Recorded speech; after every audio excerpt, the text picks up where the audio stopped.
Hi, welcome to Makhelwane TV. Before ngidlalele le video le ngizoyidlala, which is a story time, let me introduce it, okay?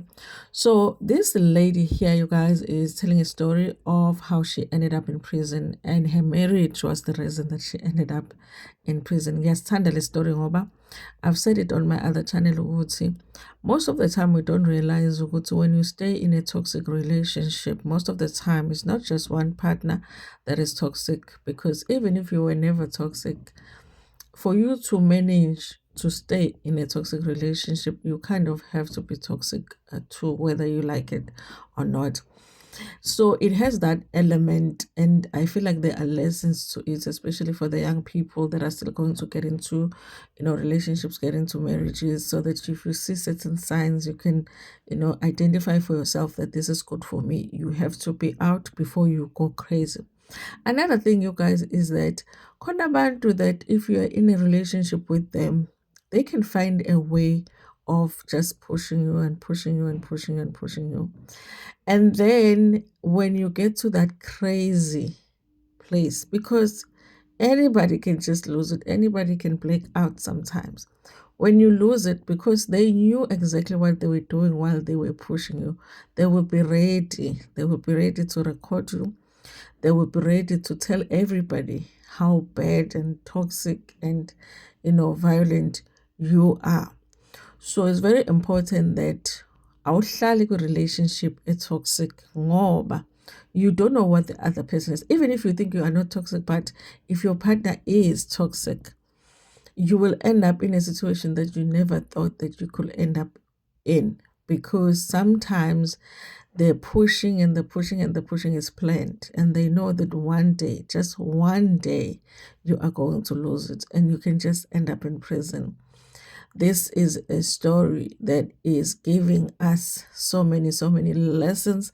So please listen to it and see if you can learn something for yourself. Anyway, you guys, thank you so much for watching this video. Do make sure that you are subscribed and also like the video before uphume kuyona. Ngiyabonga. Bye. I will do a disclaimer first. I know that I know and I'm aware that I have a protection order against me. This is not intended to smear my ex-husband's name. I am just merely sharing my life experiences. Okay. So I will start by what led me to being arrested. I will take it a little bit back so that people can understand. So I had a car. I bought a car, Mercedes C180, and at that time my license was still very new. So when I bought it, we registered it under my husband's name, because we were like, at least the what do we call it? The insurance will be a bit cheaper because he has experience, and his license it's a bit older. Yeah, but he has been having the license for a very long time. So that's how the car that I bought ended up being under his name. And also we were married, so I didn't really think that much about it. So it happened that the very same car got into an accident. The airbags came out, but it was still very much drivable. It was hit on the side. So we fixed it. It was still on the road. And it happened that somehow he got into some Mercedes. I can't remember, Mercedes C220 or what, 250. That car was not moving. It was not. It was a pet car that was not working. I don't know whether the problem was engine or what.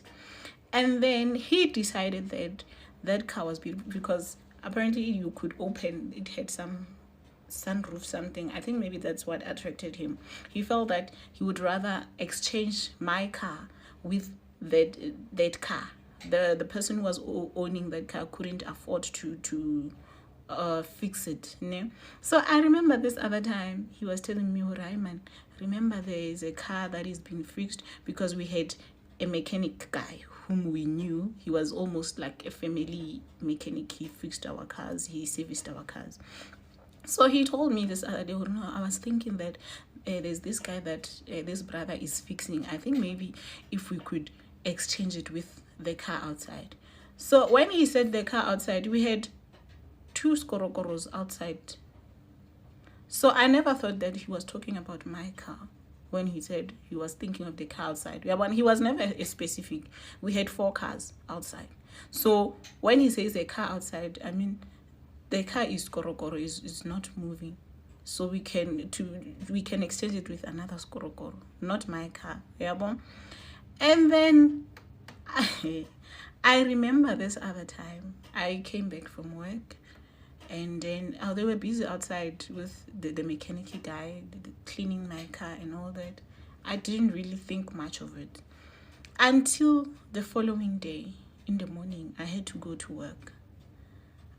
I'm looking for my car keys. There's no car keys, and he's sitting there on the couch as I'm preparing. I'm looking for the car keys. There's no car keys. I'm looking for the car outside. There's no car.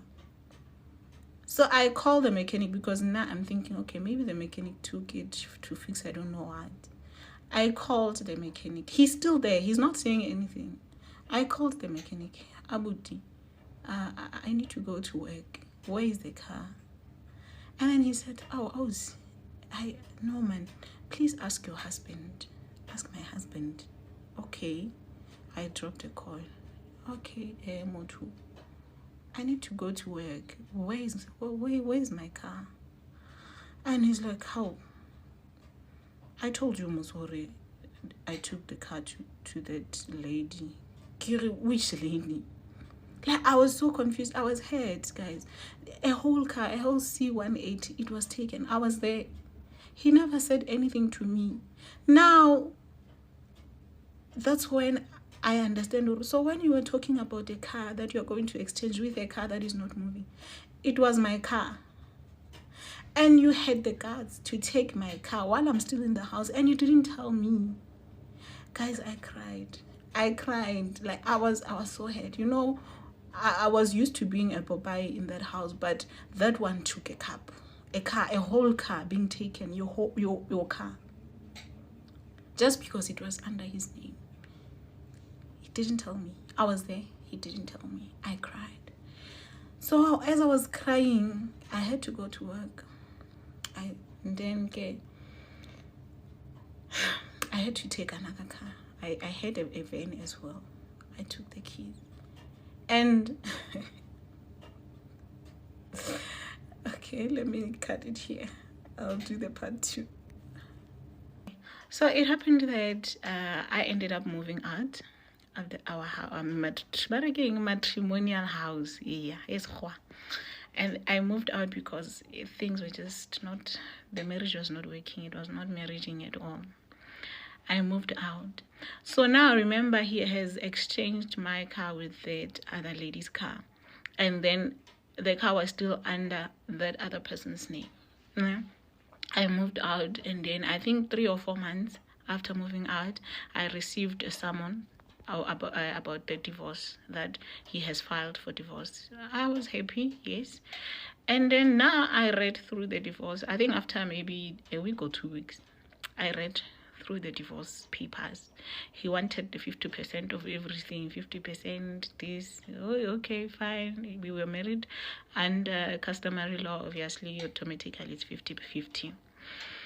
But now, you know, there was this demon that came into my mind, and I was like, okay, 50%. And the cars, what about the cars?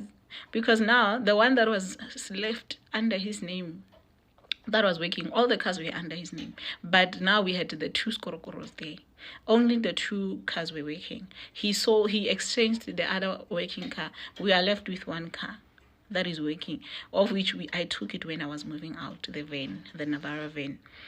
Now it means when we are going to do this 50-50, we are going to share this van. That's what came into my mind. I think somehow my speaker just went, yeah, bo. I was like, I man. So I sent him a message, Hori, okay, I received the divorce papers, thank you, but now I'm worried about this 50-50 thing. Can you please send me the papers, the pictures of the papers of the cars, because of I'm aware that you changed that other car. I want to know if it's still, and is it under your name? Have you changed it? Because I get if he has changed it, then the 50-50 will apply to everything. But now I realize that he ignored me. He didn't want to tell me, Hori, he is the car registered under his name now, or is it still under the previous owner's name? Because when you are from a toxic relationship, toxic marriage, somehow your brain just doesn't work. I don't know. Somehow small things triggers you. My brain wasn't working at that time. So I asked for the papers. He ignored me. He didn't mind. To a point that he would just ignore me for any, like, if maybe we meet, I go there for my baby because my baby is staying with him. I would greet Tumelang. He would just look at me, not say anything, not greet back, just keep quiet. Yeah, but and then in my own house, he had changed the locks. Not that I wanted to go there, but all of a sudden the gate was being locked. If I go there to drop my baby's things, gates will not be opened. Like I don't know. He was, I know he hated me, Mara. He completely changed. He completely changed for the West. So yes, my brain just went, I don't know, kaboom. Or you want 50-50, but you still have some things that you want to save for yourself. Huh? Then I went crazy gay. After I cried, after crying, realizing that the car is no longer there. So what would happen is that, let's say we had fought, maybe we fight in the morning, or we fought the previous day. I would still be angry, obviously, in the morning when I'm going to work, and I would just take the car keys, just get into the car without doing the lovers goodbyes morning. You're gonna like enjoy your day, good night, goodbye. So I would get, so when I'm angry, and don't do the lovers goodbye. I will see Shege. I will see my mother. I remember the first time I was very confused, and then it became a habit. So if I would get angry, and then I would just leave without saying I'm going or kissing. Even if I'd say I'm going, but if I don't do the routine, I had to go, hug, kiss, as if nothing happened. If I don't do those things, I would come running to the car and grab the car keys. He wouldn't care whether the car was in motion or what. He would come, grab the car keys, and tell me, oh, so Ajola, utatetse banna ba hao. Kalako, I'm going to work. Huh? He would do that. So now that morning when I was crying, I had to go. I'm angry. And then now I had to do the usual routine, kiss, hug, and say goodbye. I did it with the tears running on my cheek. He came. Then I said, okay, enjoy your day. And then he said, enjoy your day too. With a very serious face. No, guys, inside my head, the screws were just going one by one. I was angry, I was mad, but I knew the consequences should I not do the regular morning routine. So after kissing and saying goodbye with my sore heart, he came to me, hugged me, and said, I'm really sorry. It's just that these days I really forget to tell you things.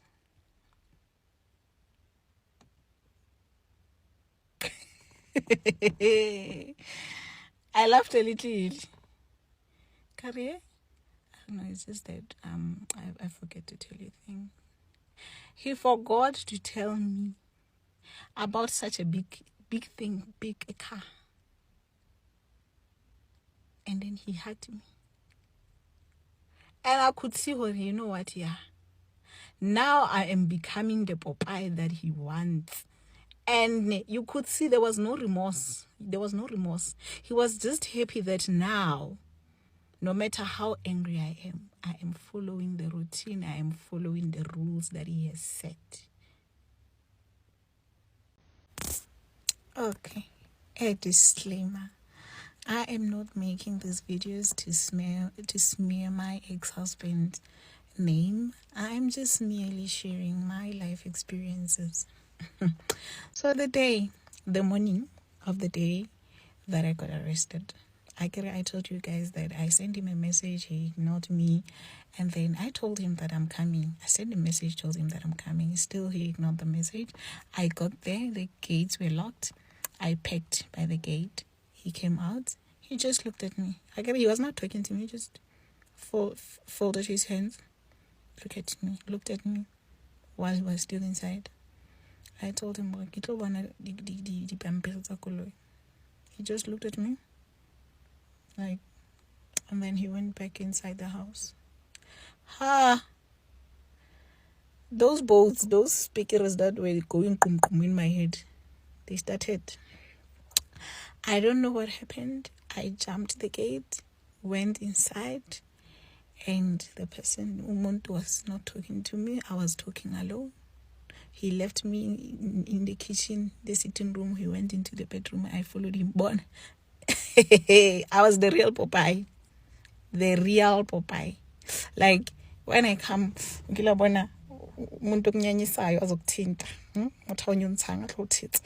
be like, not saying a word, just looking at me like,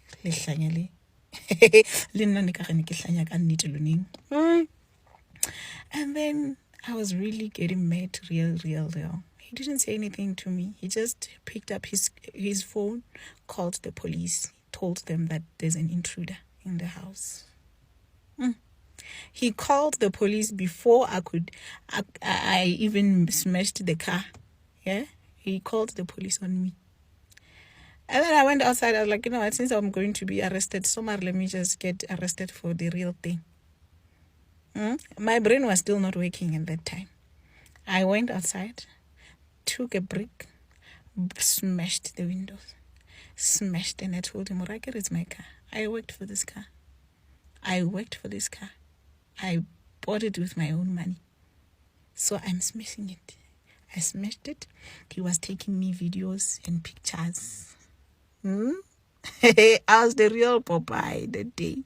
He was just, didn't say a word to me.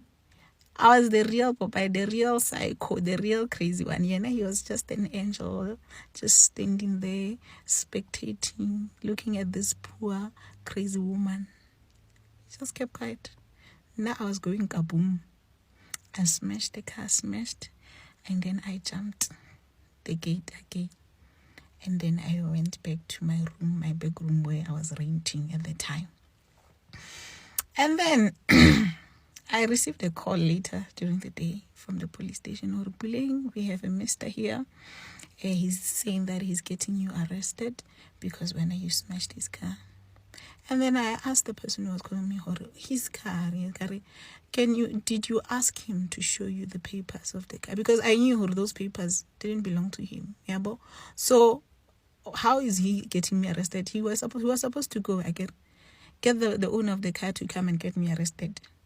I asked the person who was calling me, did you ask him to show you the papers of the car? Please don't say stories. Those things, those investigations will be done in court. Kari, is it allowed for you to do that? Because you need to get all the info right before you get me arrested. But you need to be arrested. Okay, it's fine. And then they said, are you going to come or should we fetch you? Kari, it's fine, you can fetch me. And then they came. They fetched me. I slept in holding cell. That's where I was practicing.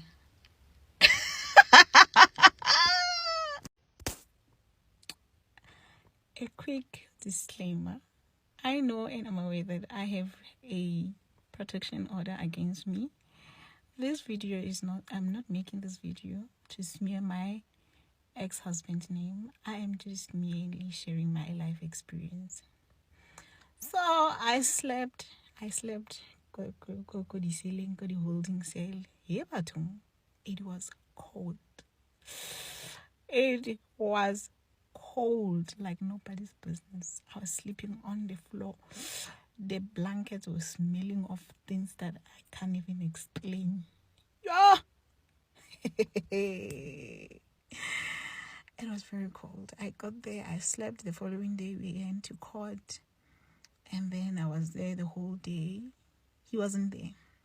And I was like, oh, okay, he's not there. He wasn't there. I went, and then the judge gave me the verdict. Okay, now it means you need to go to Sun City because we have to go and verify your address. So we can't give you a bail because we need to verify your address. Okay. As I was going with the group, now it's like, have you guys seen those videos of the Zimbabwean people when they are crossing the border illegally, running with their bags, running, holding? That was what was happening. So man, my light is disappointing me. I was holding my black plastics with blanket, and this is my favorite one. It was inside there. We were running. As I was about to board inside that big truck, I hear my name being called. Buleng Lelefa. I had a little bit of hope, Wabo. Okay, maybe he dropped the charges, whatever. Maybe he was just teaching me a lesson. You know what? I had that small hope. Or how out of everyone they are calling me. I went, got my black plastics. But I hold your mutalo, Baba. We don't want to be responsible for anything should it get lost. I went running back to the office. When I got there, I got served with another papers. Protection order. Do you guys know what does the protection order mean when you are arrested? It solidifies the case. It means that when you are a very dangerous person, it gives a judge a reason not to grant you a bail. So this person didn't go to the court to attend the hearing, my hearing. He went and applied for a protection order so that my case can be heavy, so that I could be locked in jail for a very, very, very long time. Right there, and then I just knew it in my heart of it. This man really hates me. I knew that he hated me. He has proven many times that he hated me. Mara, that one was a last screw. Kori, he is not only locking me, he's even throwing away the keys so that I just rot in there. But nah, I suck my dad.